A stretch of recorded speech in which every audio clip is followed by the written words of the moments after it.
Hello, welcome back to my scrap room. My name is Jennifer Perry, and today we are going to be working with Erase. I put all of the information on the very front screen, the sizes and who the artist is. This is from Diamond Art Club, and you will notice that a tiny portion of the canvas is already complete. I always do a little tester patch to get used to the symbols, get used to the colors, kind of familiarize myself, I'll spit it out in a second, with the canvas. And you'll also notice that I am a single placer girl. I don't use any multi-placers. I do not like multi-placers. I like the enjoyment of putting each and every drill on the canvas. To me, that is part of the enjoyment. I do open up a new wax. I do still have the same pin that I was using with the same tip. The tip was fine from the last canvas, so I didn't feel a need to change it. And I do have my that's a tongue twister, Everlasting Tips straightener on the back of my pen. She does not know that I'm doing this, but if you have it in your budget to order a stainless steel tip or a stainless steel straightener, they are fantastic. Now, I don't do the tips because I have plenty of brass tips in my stash of stash, but I did go ahead and splurge on the stainless steel straightener.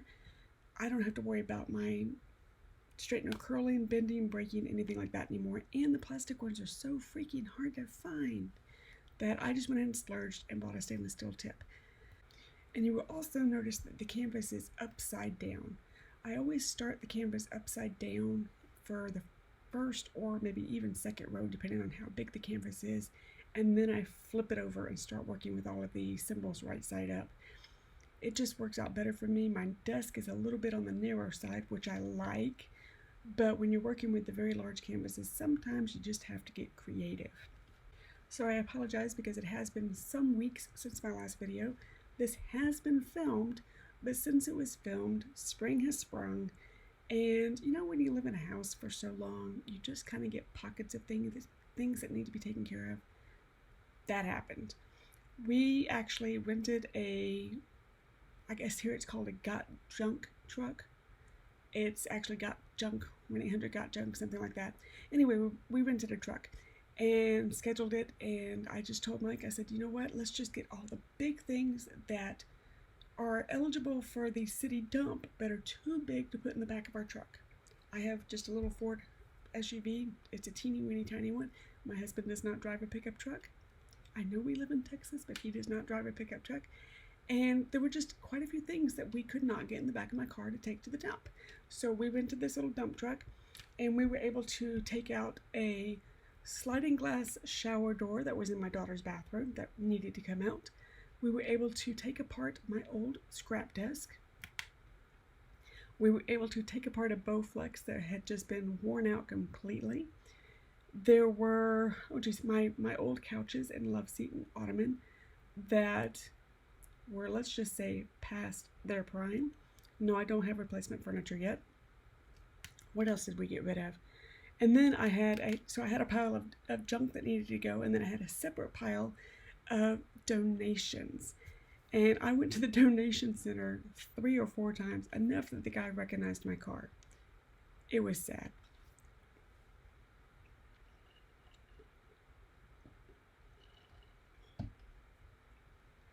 So I have all of the little pockets of my house sorted and stuff, junk thrown out the back door and donations out the front door. Moved furniture around, took the recliners out of our library. Oh geez, I haven't explained this to you. Okay, hold on. The way that our house is built, we have a formal living room and a formal dining room. Well, we don't do formal. We never have done formal. I don't have formal furniture. We live in my house. So we took the formal dining room and turned it into a music room that's got the piano, my husband's guitar, a small little couch in there that he can sit in, and then what's supposed to be the other formal room, I forgot where I'm at the moment, but the other formal room, we turned that into a library because we love books. And we knew if we turned it into a library, the room was going to get used more. If it was a formal sitting room or a formal dining room, those 2 rooms in my house would never get used. And once we changed the purpose of the room, they get used every day. So kind of straightened up everything, cleaned up the bookshelves, dusted, But we took the recliners, we had 2 recliners in the library. We took the recliners out of the library and put them into our living room. And just said, you know what? They will work until I find furniture that I like. I'm not just going to go buy furniture just because we need furniture. I want to wait and get something we like. It's not like we don't have somewhere to sit. We have recliners. So that's what we did. We moved the recliners into the library. We kind of moved things around, gave everything a really, really good clean. Kind of straightened up the guest room a little bit. My little quasi guest room. It does not qualify yet. It needs so much work because that was the old scrap room. And then my goal was to buy new furniture in July.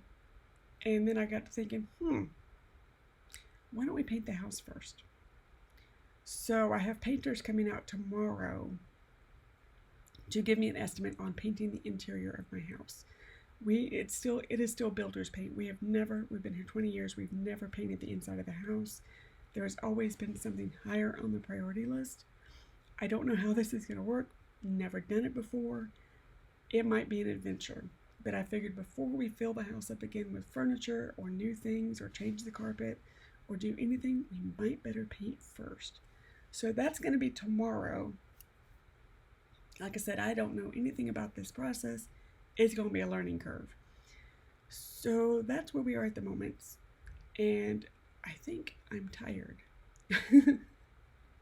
I have been working very hard for 3 weeks to just kind of shovel stuff out of my house.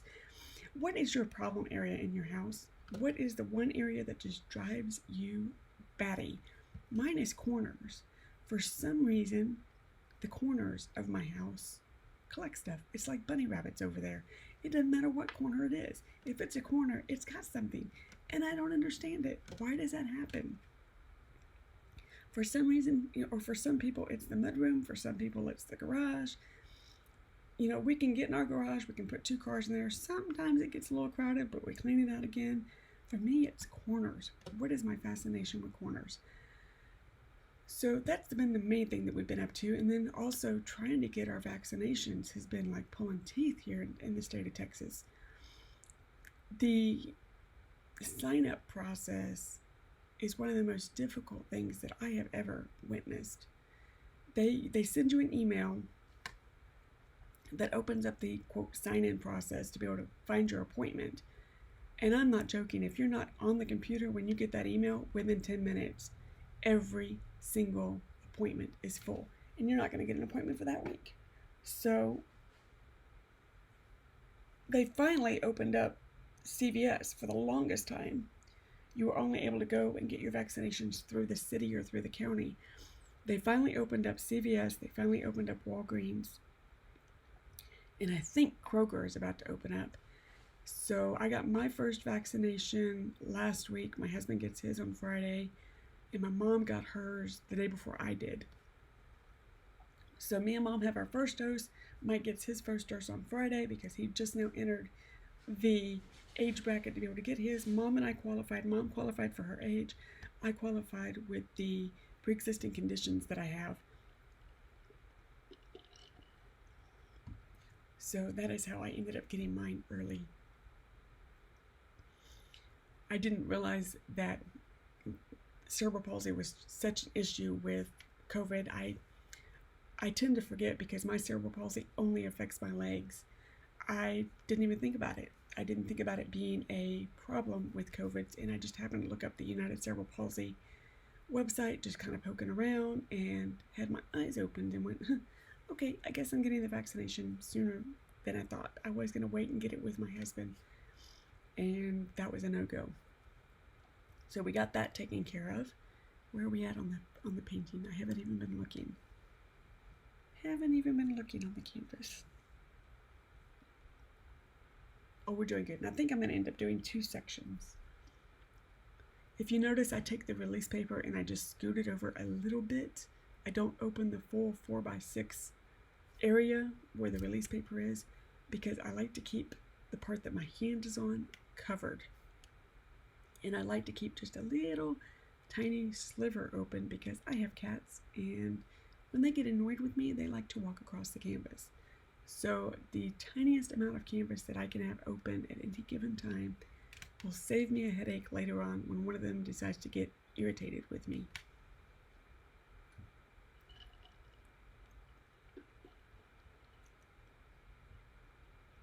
So that helps there. And then what else did I do? Did I order new paintings since the last time we have talked? I think I have, because I haven't gotten them yet. Let me look on my phone. Okay, so you know that I have Farm Country. You know that I have the Halloween Haunted House. Mask of Love, which is Josephine Wall. And then, oh yes, I've got 2 coming. I have Inspiration of Spring Meadows, which is a Chuck Pinson. And then I have Worlds Away by Mandy Mazzano. Both of those were pre-orders from Diamond Art Club.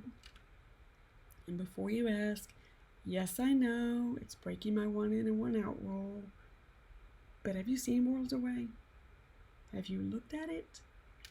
It's gorgeous, and it will go perfectly in my bathroom, especially after I get it painted.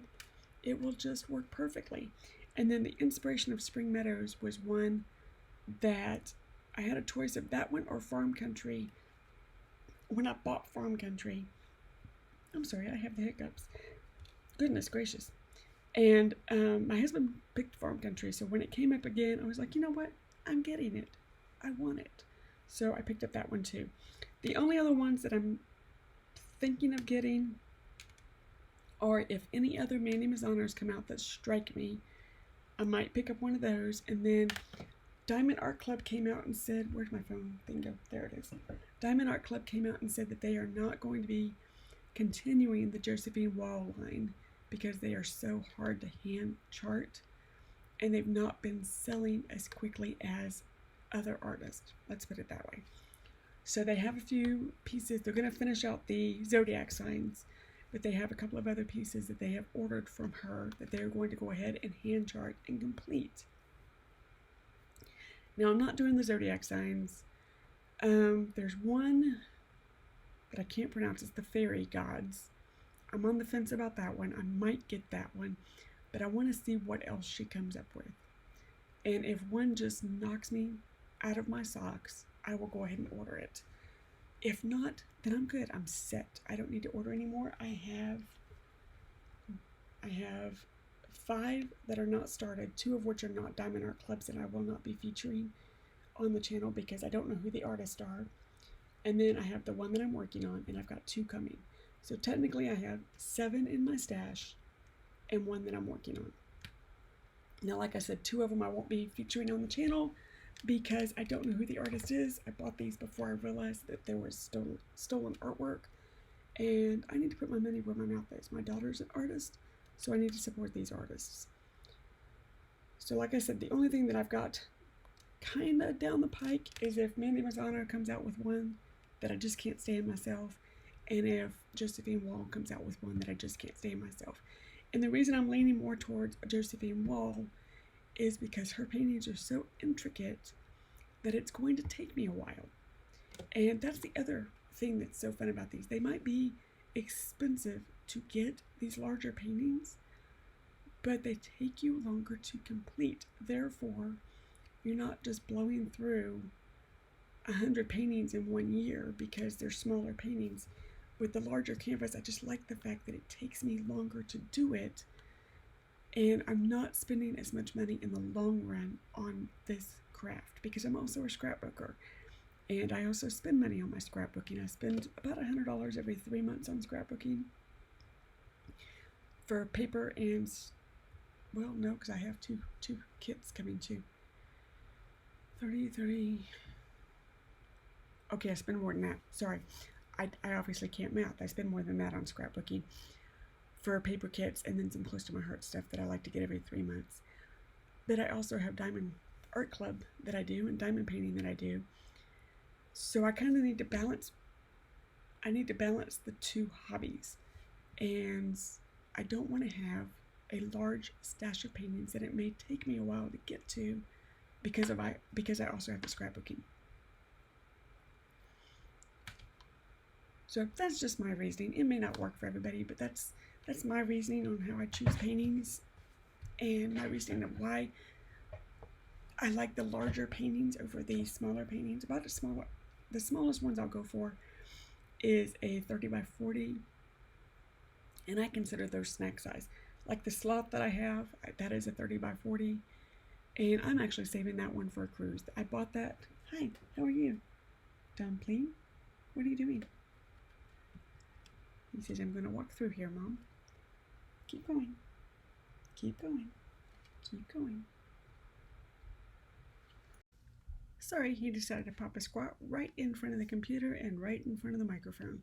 So I needed to take a break and redirect him where he needed to be. Anyway, the sloth painting I bought for our Panama cruise that we were supposed to take in January, and it was canceled. So I'm going to save that canvas and kit and take it with me on the next cruise. Hopefully it will be a Journeys cruise. Hopefully it will be a Panama cruise. Don't know if we can swing that. We'll see.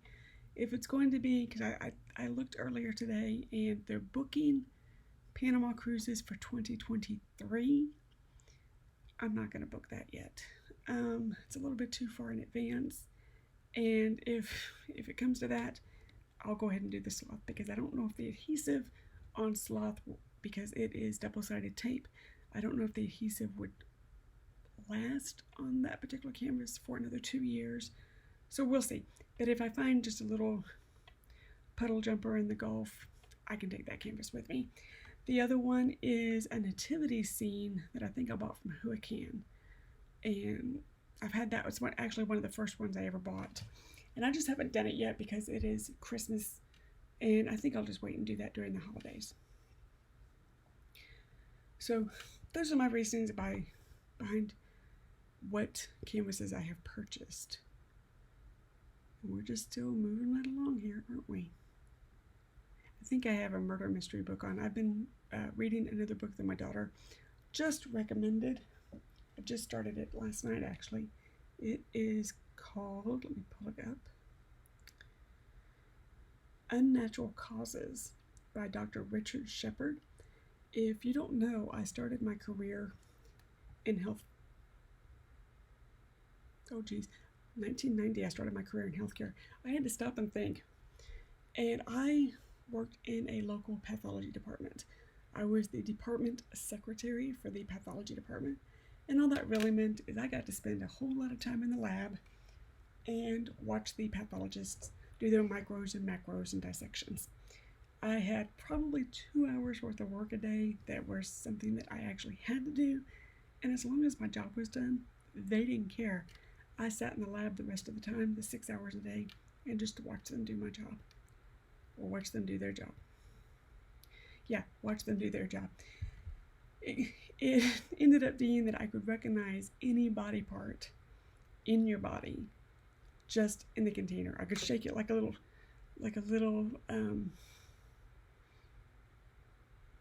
8-ball. Those little shake up 8 balls. What is this? Oh, that's a gallbladder. What is this? Okay, that's that. What is this? That's a toe or a finger. And it was just rather interesting. So what they had me do is I would just sit on a little bar stool, and as they're working, they take the specimen and it has a number on it. And I would write down the number, and I'd write down the patient's name, and I'd write down the specimen, and then they would start, and of course dictating, which they dictated into a recorder, so I didn't have to worry about any of that. And I would just sit there and play with the logbook. But that's also how we found out that I was dyslexic, because I didn't realize I was writing the numbers in the logbook backwards. And I had no idea I was dyslexic. They were the ones, they were like, well, how long have you been dyslexic? And I was like, I'm not. And they showed me the logbook, and they were like, we beg to differ. But that was the best job I ever had.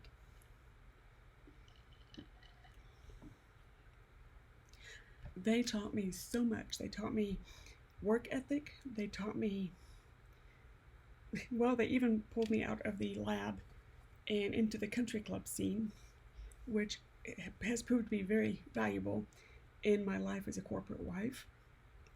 So they made sure that I knew work ethic and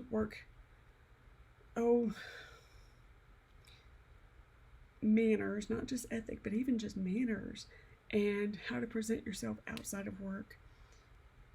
All kinds of things.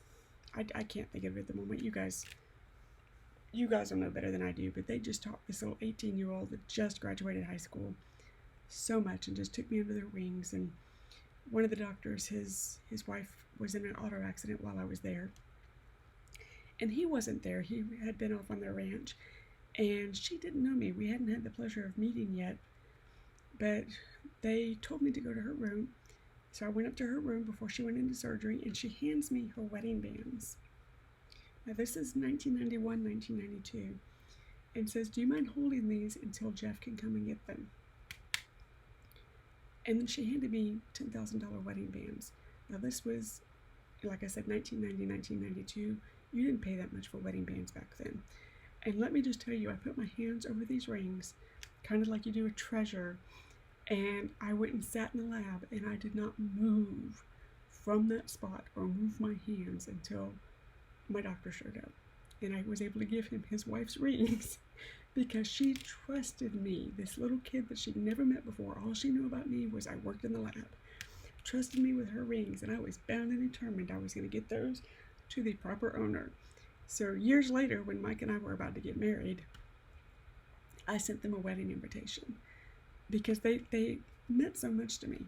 And I sent them a wedding invitation, and she took my invitation and had it framed and dried flowers around it, and just had it decorated frame and whatnot, and presented it to me as a wedding gift. And that is still sitting on my wall 27 years later. It is hung in every home that we've ever had, and it is just a cherished part of my past. So anyhow, because I started working in pathology, this book is right up my alley. Boy, did I get off on a tangent there. This book is really right up my alley as far as my past. My daughter started reading it because it's, pathology, murder, that type of thing. But I'm reading it and reliving my younger years. So I'm rather enjoying it. Of course, it's an audible book, so I'm able to listen to it while I work on my canvas. I try watching shows, and I try doing Netflix and stuff, and I can't follow it whenever I'm working. I guess I just have to listen to something. So I either listen to my Spotify account or I listen to an audible book. And as you can see, I'm working quite a bit here. So apparently it's working. I'm going to see where I am. I don't think I've scooted over yet. Or do I scoot over in this one? I can't remember. I don't remember if I did 2 sections or if I just did 1 section here. I've got a couple of these filmed that I just haven't done voiceovers for yet. If you see my finger, how I lightly rubbed it over the canvas, what I'm doing is checking for drills that did not get seated properly. At this point, they're not considered popping drills because it was just something that I did. So I just lightly run my hand over the canvas, and my fingers will find the ones that aren't seated properly, and I can go back and put those down better. And if you haven't had the chance to buy a Diamond Art Club painting, if you can afford it, I highly recommend it. I'm not an affiliate. I don't make any money off of this. They're not sponsoring this video at all, but they just have the most fantastic kits that you will ever put your hands on. They are a joy to work with.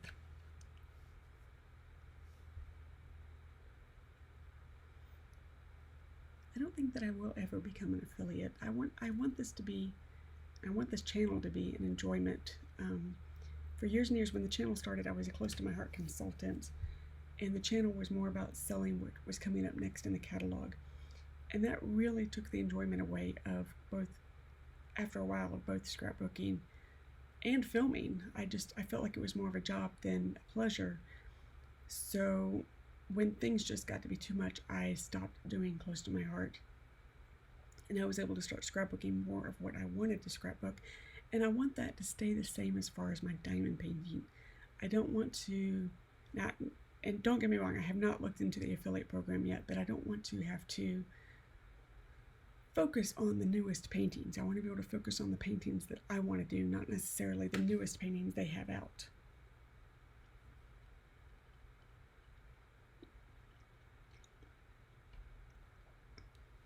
So I'm not for certain that I will actually ever be an affiliate. but I will still sing their praises because they are just that worth it. So you're about to notice a little break in filming. I had to stop filming to go cook dinner, and 3 hours later I was finally able to get back to it. So you'll notice that the lighting has changed a little bit. I had to start using studio lighting, but I wasn't about to stop for the day. The first half of this was done with natural light out of my window. The second half of this was done with studio lights in the evening. I have never really been able to film in the evening before, either with scrapbooking or with diamond painting. But one of the things that we splurged on was I bought myself a set of decent filming lights. My husband has been using his in his office for over a year now. Oh, and here comes a biscuit. We had a dumpling earlier. Hi, are you gonna? Yeah. He had to come out and check out the microphone. But he's been using his in his office for over a year now, and I thought, you know what, it's just time.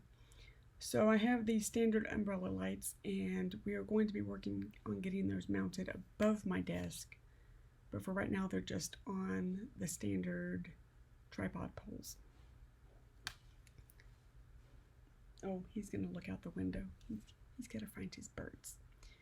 And we still have Puddles and Shoney, so the whole gang might end up in here at one point. I can't really shut the door because Biscuits will stand on the other side of the door and yell his head off. If you have been on the fence about getting this particular painting, again, it is Erase. But if you've been on the fence about getting this painting for any reason whatsoever, get it. The colors are more vibrant than they appear in the picture. Now, I will warn you, it is bigger than I was expecting. I don't know why, but I thought this was going to be a smaller painting. And I guess in my head, I thought it was a 30-40, but it is a 53 by 76. Now, I know that's bigger than a 30-40.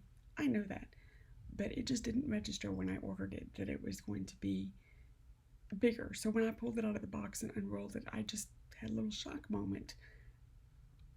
Now, that's fine. I've worked on canvases that are bigger. It's not a big deal. But in my head, this picture should be smaller. But it is, the colors when they're on the picture look very muted. They are not. And they sparkle and they shine. And they're coppery colors. So they're very muted as far as typical color tones that are used with Diamond Art Club, but add the sparkle and shine and it pops. So I'm very, very glad that I ordered this one. It was one that I was on the fence about, you know, just because of the subject matter. I didn't know. It's darker than I normally do as far as subject matter, but because I use the release papers, the canvas itself was kind of hidden from me. It's almost like a mystery canvas by the time, you know, as you're working on it, by the time you open up each individual section, it is kind of like a mystery canvas. So I really won't see a lot of the canvas until I'm done. So I should be able to work on it without the subject matter getting, oh my goodness, that's a tongue twister too, getting in the way or depressing me for any reason.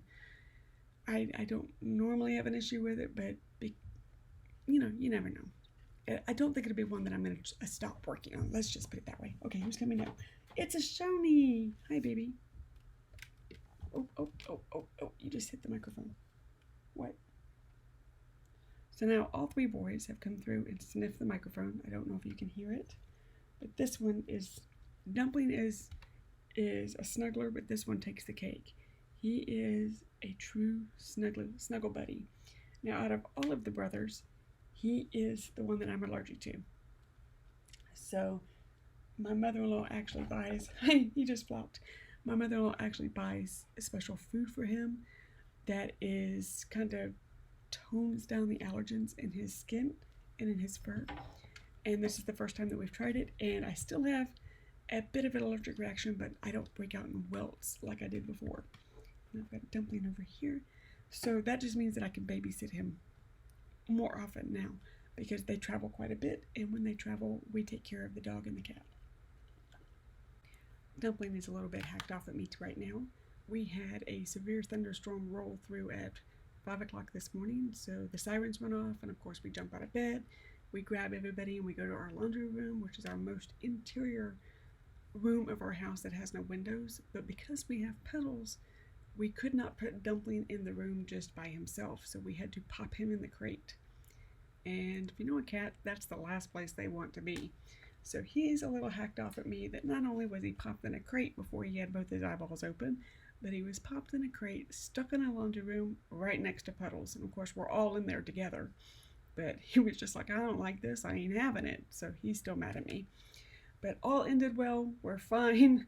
By the time we found everybody and got everybody in the room, if it really was a tornado, we'd be dead. But it worked out, we're fine. So normally we don't have 3 cats and a dog to try and get into a laundry room and have one of them crated and get our own clothes on and find our wallet and our purse and put our shoes on and all the stuff that you do when there's a tornado going on. But had it been a real tornado, we might have had a problem. But everybody's fine, everybody's safe. But he's still mad at me. So he'll forgive me sometime tonight.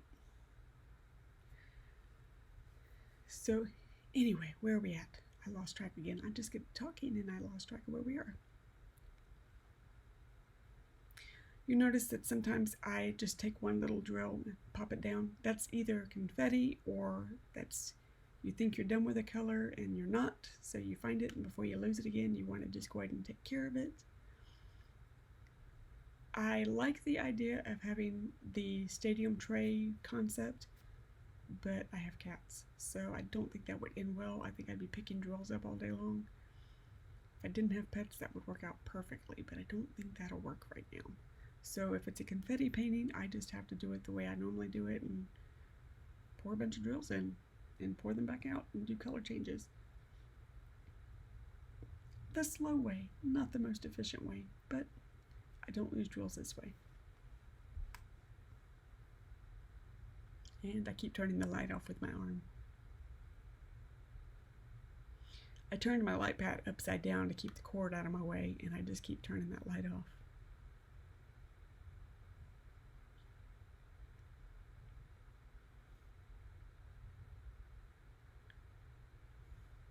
I'm so glad I bought this painting.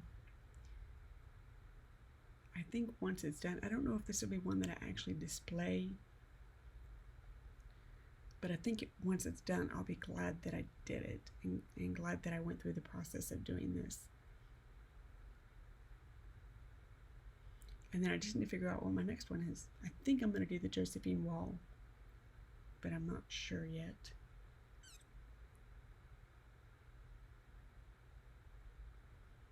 I kind of do darker colors and then I do lighter color paintings. I do the same thing when I get my nails done. I'll get a red one week and then I'll get like an orange the next week, or a dark color versus a light color. Or not week, month. I used to get my nails done weekly, now I get them done monthly. But I kind of do dark paintings and then I switch up and do light paintings. So I'll just kind of look through my stash and see what the next light painting is and work on that next. And the Masquerade of Love, or Mask of Love, is fairly pastel-y, so that might be the next one. Oh, we have to get through this one first.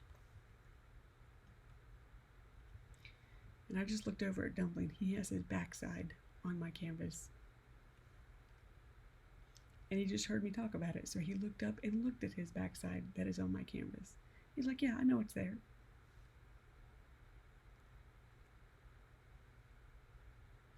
Luckily, I have a good portion of it covered, so he's not doing anything or doing any damage.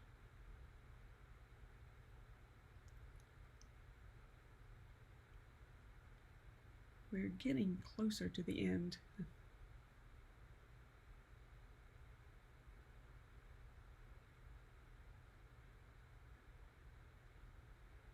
You notice I haven't done the 310s yet. I always seem to wait and do those last. I don't know why.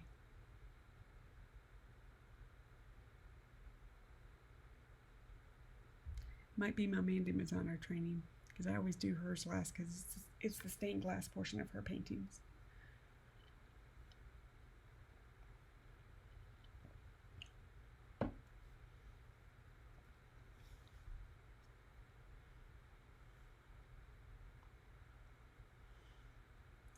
I'm still with you. I'm just sitting here watching the video too. And when I do this, I forget to talk.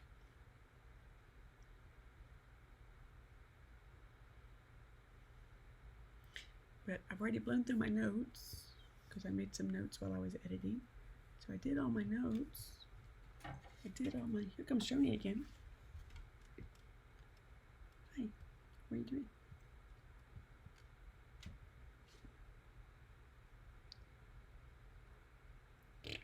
Hey, I don't want your tail on my face.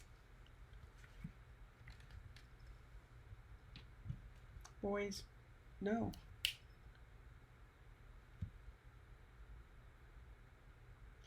Shoni and Dumpling are not brothers. Peter, Shoni, and Biscuit are true littermate brothers.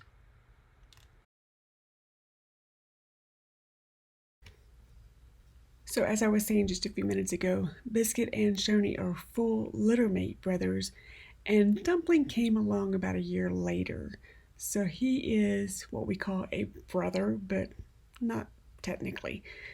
Shoni and Biscuit are much, much closer as far as they want to be together, they want to play together, and poor Dumpling just gets left out in the cold.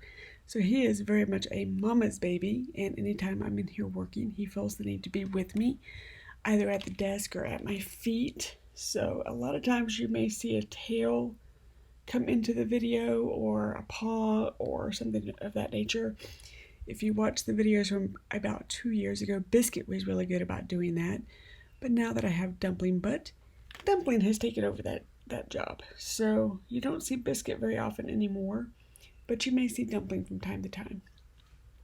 And then of course when I babysit other critters, they will make an appearance every now and then too. So it looks like I am getting closer to the end of my little section here. I am down to almost 3/10, which I like to do those last. Again, my Mandy Mazzano training, where that is the stained glass portion of her paintings, and to me it kind of frames it out and gets it completed. So anytime I see that on a canvas, I tend to leave the 3/10 for last.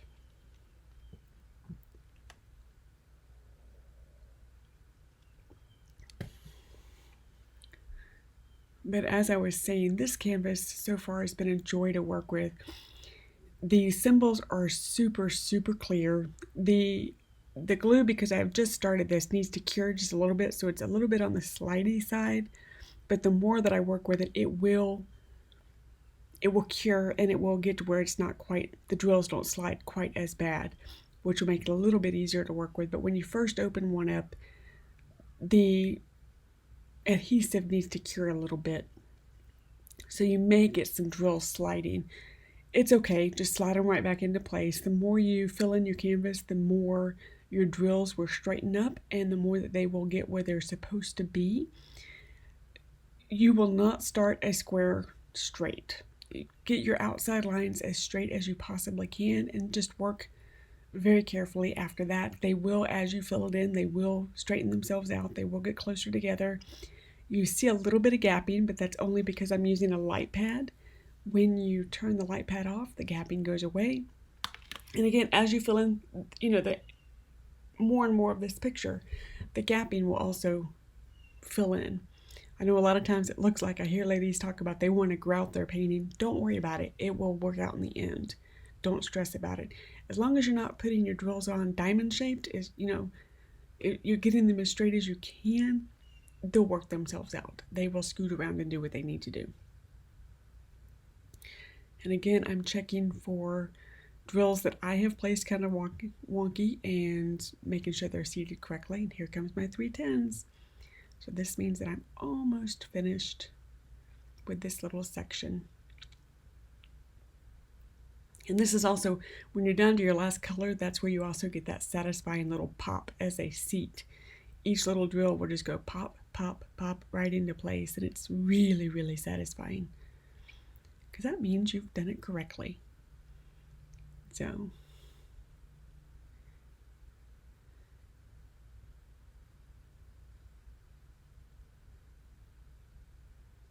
once again, this is just finishing up this little section, putting into 3/10 where they belong. Thank you so much for joining me today. I know you have a choice of channels. I know you have a choice of what you would like to watch and not watch, and I appreciate you spending just a little bit of your time with me.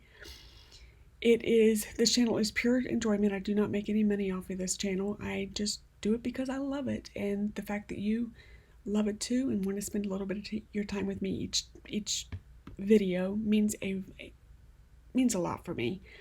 I'm getting a little tongue-tied on myself, but what I'm really trying to say is thank you so much. If you like what you see, please consider subscribing. Hit the like button. You know how this works. Until next time, guys, thank you so much. Oops. I'm putting it away. Yay, I'm all done. Until next time, guys. See you later.